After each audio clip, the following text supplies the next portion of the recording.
Assalamualaikum warahmatullahi wabarakatuh. Waalaikumsalam warahmatullahi wabarakatuh. Alhamdulillahilladzi arsala rasulahu rahmatan lil alamin wa uswatan lil mu'minin. Wassalatu wassalamu ala asyrafil anbiya'i wal mursalin, imamil muttaqin, sayyidina wa maulana Muhammadin wa ala alihi wa ashabihil mujahidin at-tahirin, amma ba'du. Tiga macam penyakit, karena kalau sudah jauh dari ulama artinya kan jauh dari agama. Akibatnya tiga penyakit akan turun. Penyakit pertama, yarfa'ullahul barakata min kasbihim. Allah angkat, Allah cabut keberkahan dari apa saja usaha mereka. Usahanya nggak berkah. Usaha nggak berkah itu apa? Kalau kerja tidak digaji, mungkin digaji. Apa kalau dagang tidak untung? Mungkin untung.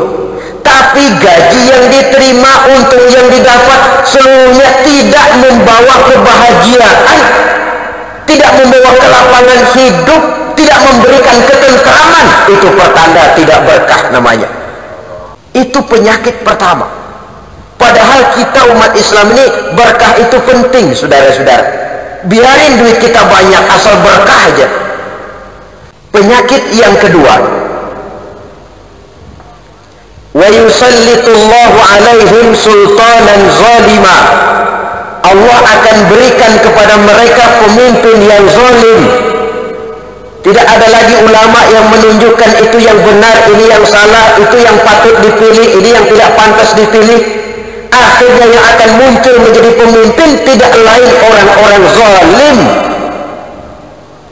Penyakit yang ketiga, ini yang paling kita khawatir, ini yang paling kita takut. Kalau cuma yang pertama rezeki kurang berkah, biarin dah, haram-haram dikit mbak juga dah. Kalau cuma dikasih pemimpin yang zalim, cuma masalah dunia. Tapi kalau sudah terkena penyakit yang ketiga, wa yakhrujuna minad dunya bighairi iman, mereka keluar dari dunia ini tanpa membawa iman. Kalau sudah keluar dari dunia tidak bawa iman, adresnya jelas, neraka.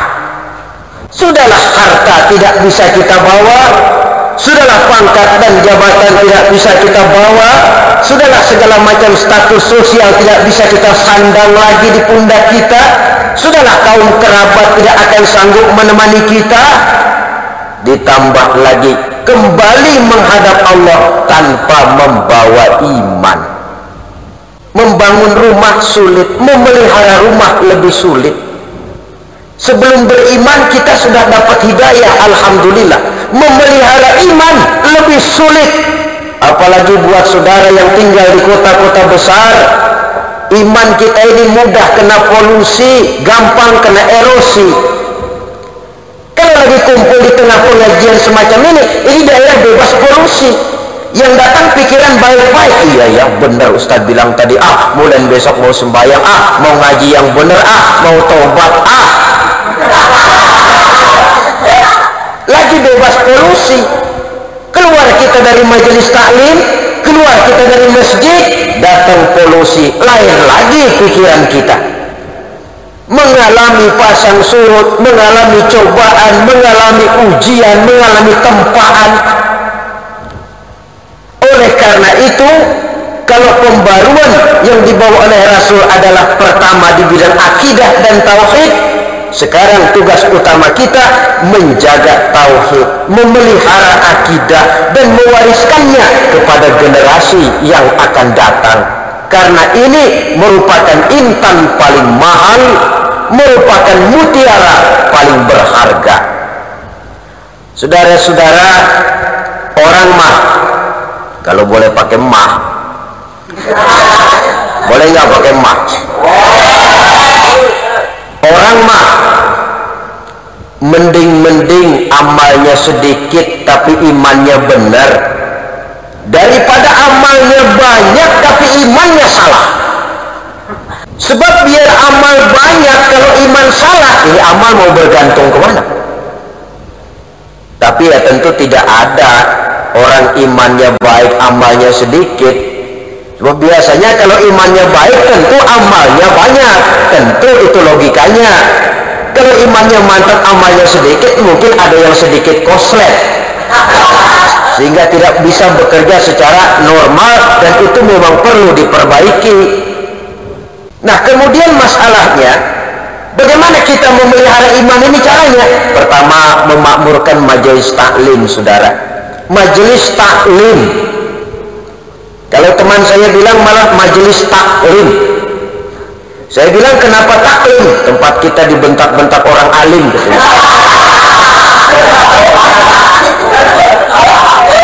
Saya pikir betul juga, sebab kita kalau kurang-kurang dibentak sama orang alim sering lupaan. Tempat untuk bengkel reparasi iman, majelis-majelis taklim, pengajian-pengajian. Yang kedua, jangan jauh dari ulama, saudara-saudara. Sebab ulama adalah warasatul anbiya, ahli waris daripada nabi. Ulama yang masih teguh memegang warisan itu yang perlu kita ikuti dan kita dekati. Yang ketiga, memperbanyak kalimat tahlil, sebab Nabi ada pesan, jadidu imanakum bila ilaha illallah. Perbaharuilah iman kamu dengan banyak-banyak mengucapkan tahlil, yaitu kalimat la ilaha illallah.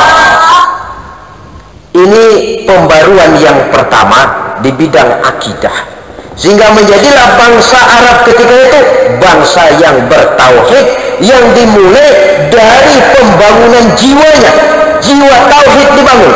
Kalau ini sudah mantap, kalau ini sudah jadi motivasi, maka perjuangan ke sana tentu akan terlihat dalam sejarah nanti. Ketika harus maju ke medan perang, berangkat. Ketika harus hijrah ke Madinah, hijrah. Ketika harus hijrah ke Ethiopia, hijrah. Ketika harus mengorbankan harta benda, keluarkan harta benda. Kenapa? Sebelumnya sudah dibangun jiwanya lebih dahulu. Akal yang sehat terdapat pada badan yang sehat. Zaman sekarang sudah tidak tepat lagi.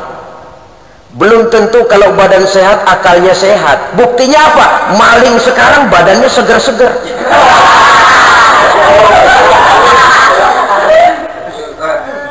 Katanya kalau badan sehat, kalau pikiran sehat, kan tidak mesti begitu. Karena itu pembangunan memang harus dimulai kepada pembangunan jiwa manusia, seperti dicontohkan baginda Nabi. Tauhid ditanamkan, iman dimantapkan, pandangan hidup diteguhkan, keyakinan dicanangkan, yang pada gilirannya akan membentuk way of life, mempengaruhi rule of thinking dan state of mind daripada manusia itu sendiri. Nah, kalau itunya sudah dibangun, mau apa? Sudah siap menjadi manusia yang militan untuk kepentingan nilai-nilai iman yang diyakininya. Semuanya kan berangkat dari nilai iman ini. Orang sholat karena gerakan iman, orang rajin sodakoh karena gerakan iman, orang mau berangkat jihad karena dorongan iman. Kalau iman sudah bicara, yang jauh jadi terasa dekat, yang lemah menjadi kuat, yang takut menjadi berani, seluruh resiko akan terasa ringan dan enteng. Berangkat dari nilai-nilai iman. Saudara, itu pembaruan yang pertama di bidang akidah. Yang kedua sekarang, pembaruan di bidang sosial. Dunia 14 abad yang lalu, Eropa masih biadab, Afrika belum dikenal orang, Asia sangat terbelakang. Di mana-mana orang ribut oleh perbedaan dan kelas-kelas yang ada di masyarakat. Perang saudara di Amerika misalnya, yang sampai sekarang masih ada perjuangan ras, diskriminasi berupa politik apartheid, perbedaan warna kulit hitam dengan kulit putih, lalu pengkotakan manusia berdasarkan kasta. Ada yang keturunan ningrat, keturunan rakyat jelata. Manusia dibedakan oleh keturunan, manusia dibedakan oleh bahasa, manusia dibedakan oleh warna kulit, padahal itu semuanya manusia tidak pernah pesan. Si negro tidak pernah waktu lahir itu berpesan, Tuhan saya minta kulit hitam aja ah.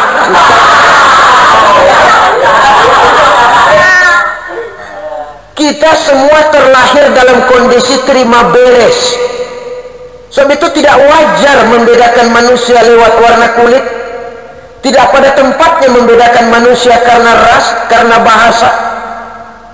Maka lahirlah piagam Madinah yang ke dalam menciptakan ukhuwah kepada sesama umat Islam dan keluar menciptakan toleransi kepada orang-orang di luar Islam. Buhul ikatannya tidak lain adalah akidah.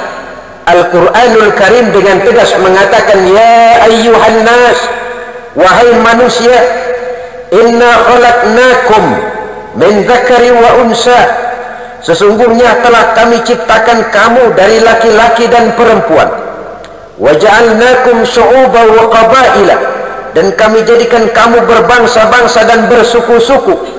Tujuannya tidak lain lita'arafu, agar kamu saling mengenal satu dengan yang lain.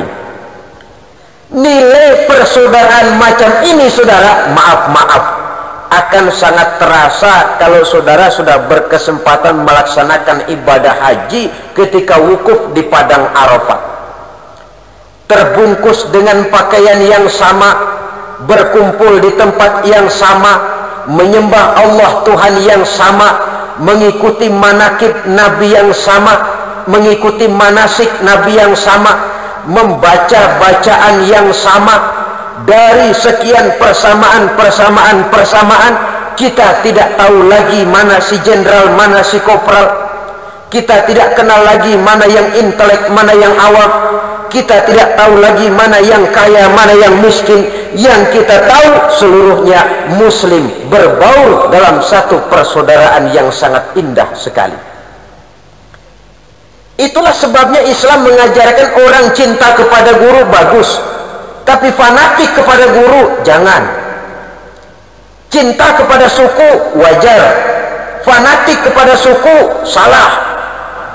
Satu-satunya fanatik yang boleh cuma fanatik kepada agama, dalam arti berpegang teguh kepada agama. Sebab hanya dengan pola itu umat Islam akan konsekuen memegang teguh agamanya. Jadi saudara cinta suku silakan saja, tapi jangan fanatik kepada suku. Saudara cinta kepada guru bagus, tapi jangan fanatik kepada guru. Sehingga dengan demikian kita bisa menempatkan halnya secara wajar, menerima kebenaran tanpa melihat yang ngomong kulit hitam, kulit putih, kulit bule. Terimalah kebenaran walaupun keluar dari seorang budak hitam legam sekalipun. Istilah saya, biar keluar dari dubur ayam kalau memang telur ambil, tapi biar keluar dari dubur bangsawan kalau memang kuning lari. Objektif di dalam menerima dan menyaring kebenaran. Peristiwa paling jelas yang menunjukkan hal ini ketika terjadi peristiwa hijrah.